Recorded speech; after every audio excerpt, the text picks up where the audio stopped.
la lisière, c'est un milieu de transition entre deux formations végétales, dont une est une forêt et l'autre est un milieu ouvert. En tout cas, dans le cas des lignes à haute tension, on a vraiment affaire à d'une part un milieu forestier et un milieu ouvert, qui autrefois était géré comme une forêt et on coupait les arbres dès qu'ils menaçaient les câbles. Maintenant, on maintient un milieu ouvert et on recrée une lisière étagée qui va bénéficier à toutes sortes d'espèces animales et végétales.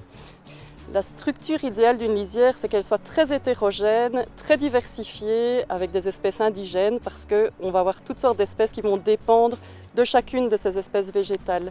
Et donc, plus on va diversifier le milieu, plus il va être riche et original en biodiversité. En conservation de la nature, on recrée beaucoup de milieux naturels, on les gère de manière favorable, mais ces milieux restent souvent trop isolés les uns des autres. Alors on imagine bien que des oiseaux vont pouvoir facilement coloniser ces milieux-là, tandis que des papillons, des champignons, des plus petits organismes vont avoir plus de mal à les coloniser. Et donc reconstituer un maillage tel que c'est prévu dans le LIFE-ELIA, eh bien, ça va relier tous ces sites entre eux. Et en plus, ça va créer de nouveaux milieux favorables à tous ces organismes. Donc c'est vraiment un rôle essentiel en termes de réseau écologique.